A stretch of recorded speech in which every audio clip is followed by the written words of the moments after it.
Hey, it's Mac with PriceActionTradingSystem.com, and it is Wednesday, February 21st. This will be our chart lesson for today.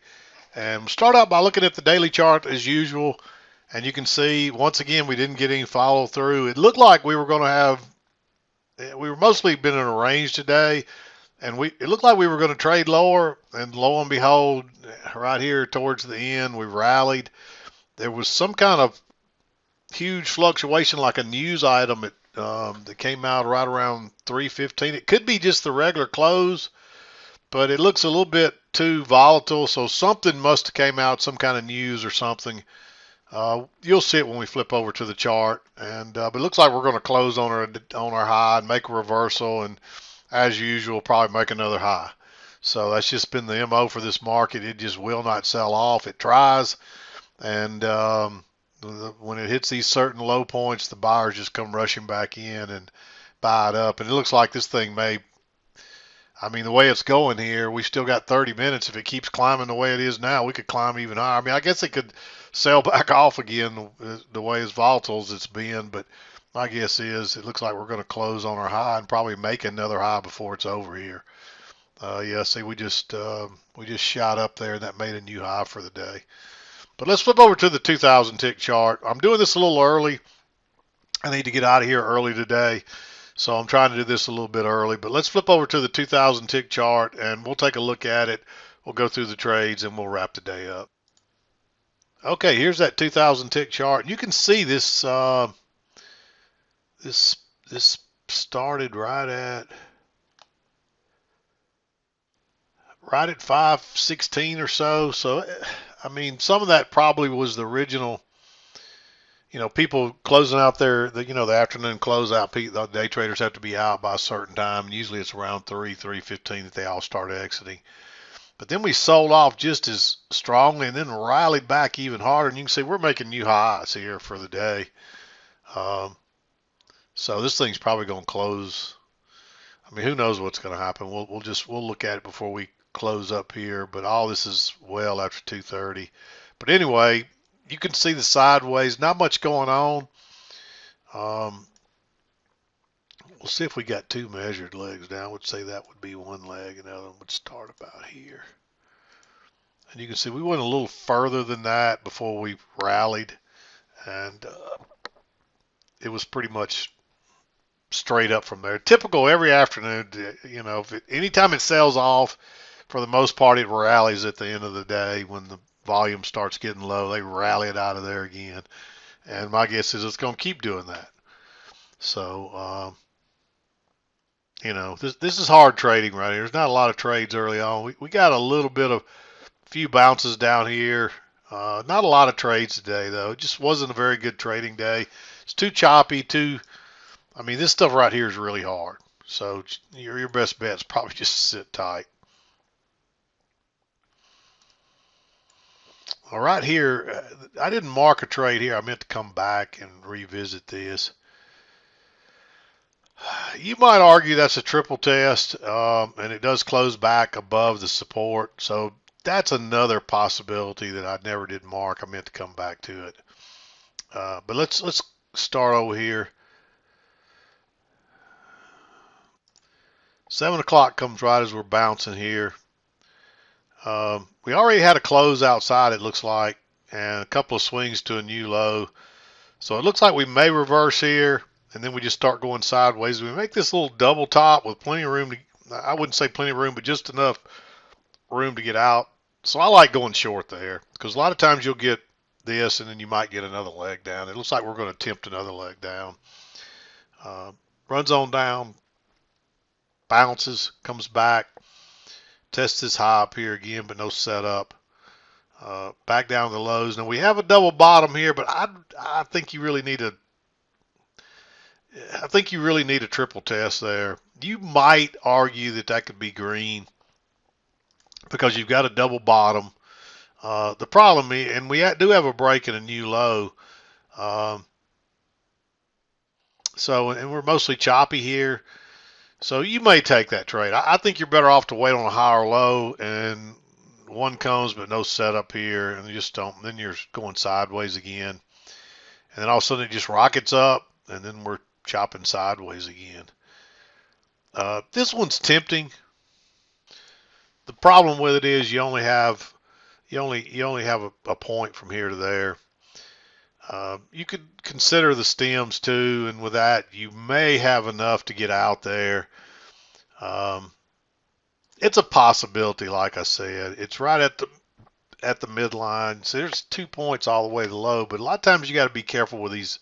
I usually try to use these closes and kind of make my decision off of that. Now, if there's a huge stem, maybe I take it into account. But I think you almost need a lower high here, and you get that, but it's no setup. So again, maybe you could argue that be green.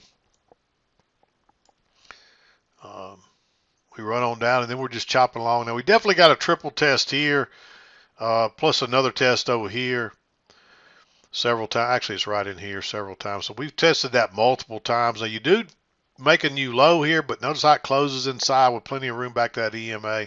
I like taking that long.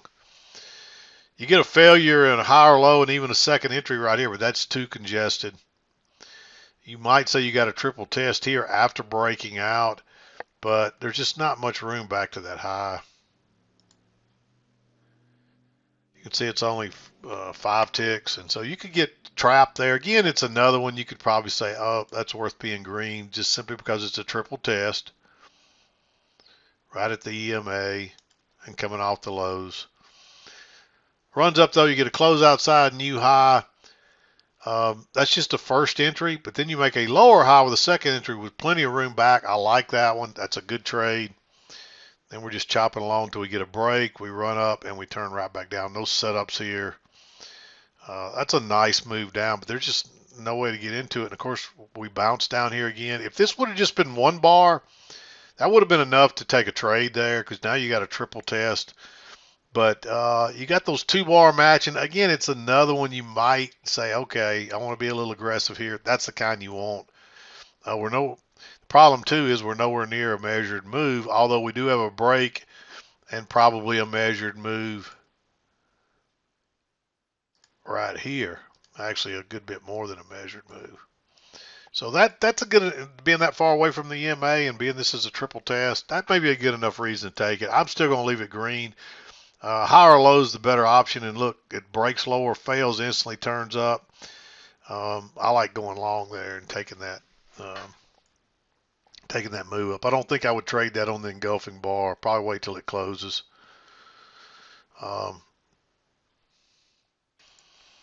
It's pushing it to the EMA, but we end up, I think, getting an extra tick or two out of that. Comes back down, fails on the breakout. I'd wait on a higher low here, and you don't get it. And we run up, we just get a first entry, second entry, because you get a close outside, new high, you're way away from the EMA, you get a second entry. I mean, there's a little stem there, but I think that's a decent enough signal bar. Go short right there. Runs down, it does make a lower low of the breakout, but it quickly reverses, and then you get a 1, 2, 3 triple test that closes back inside. Very nice signal bar. It's a lot of ticks, but I still like it. We're probably headed higher, and boom, off it goes. And of course, you get a close outside. You're just kind of chopping around.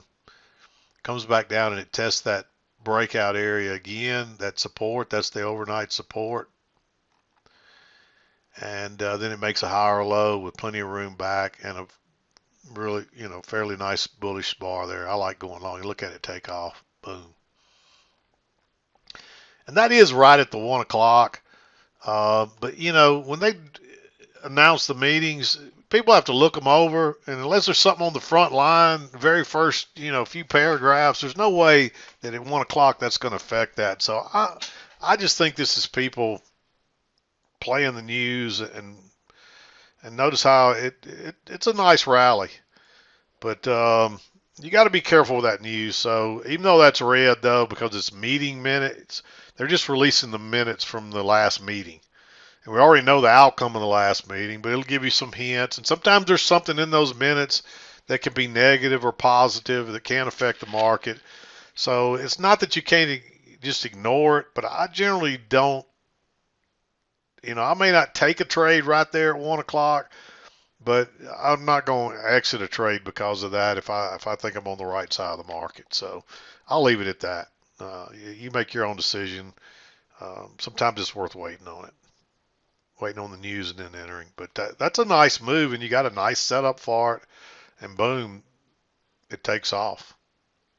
Of course, it runs straight up to the midline. You get a close outside, but it never can make a new high. Notice how it tries several times, and then you actually get another leg down. This is a leg down. There's really a little two-legged correction, second leg down, and then following a second entry, that's a failure. So by the counts, it's not going to be a failure.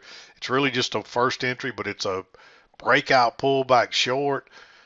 We've been turning down right in this same area multiple times. Big bearish bar. I marked it green, but I really like that trade because it's clearly a failure if it breaks lower. And sure enough, it takes off, comes back. You can't go short there because you're right back into the support. It ends up going on lower, but you don't know that. And then it comes back. You get a break, lower high. My problem with this one is the trend line's up here, but we couldn't get back to it. The breakout's up here, but we couldn't get back to that. So that tells you this thing's pretty bearish, but it could break lower and then run up there and then come back.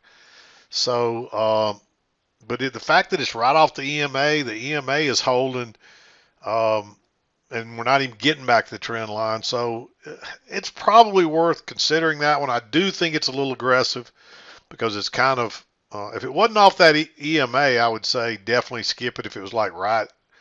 If the highs were like right in the middle of kind of what I call no man's land. It's not at the EMA, it's not at the trend line, it's not at the midline.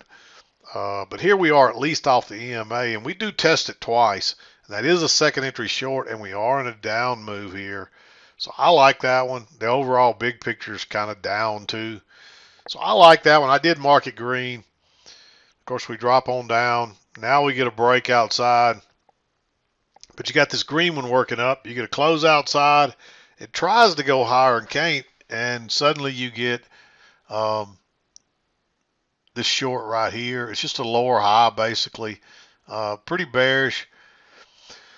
You could call, to me, this looks like you got a double bottom and then you got a first entry. It's not a great leg up, so it's a little questionable.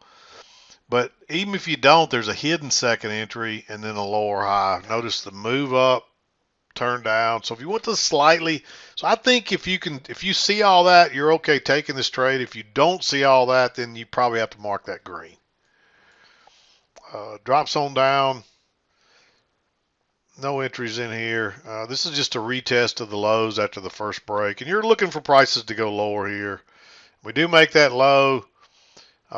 Even if you drew this trend, it plays out as a regular trend. Generally, I don't draw these on the retest, but notice you get a break, a couple of moves to a new low, and then we rally out of there. Now, I don't think you want to buy this, and this is too congested. It doesn't really break lower, and then you're into 230. So there it is, mostly sideways to down early on.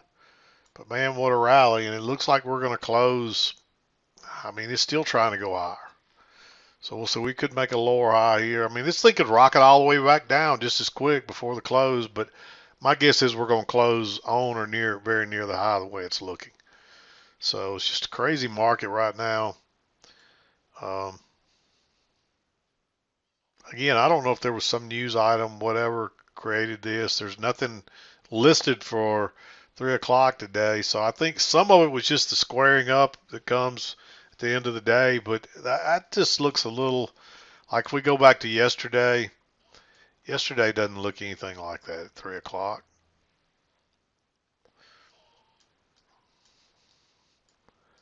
This day doesn't look anything like that. This day doesn't look anything like that. You can just kind of see there from look at those last few full day closes that looks like a news item. So I'm assuming something's happening. It doesn't matter what it is. I don't even care because they'll probably write the news to fit this price action, but they'll come up with something that they say caused this, and it might have contributed to it. I'm not going to say that it didn't, but generally they write the news to fit the price action. It took me a lot of years to figure that out and learn that. But don't waste your time watching news and trying to trade news and all that. Just most of the time you want to be flat when all that stuff comes out. So I know there's some news strategies to trade and stuff, and people swear by them.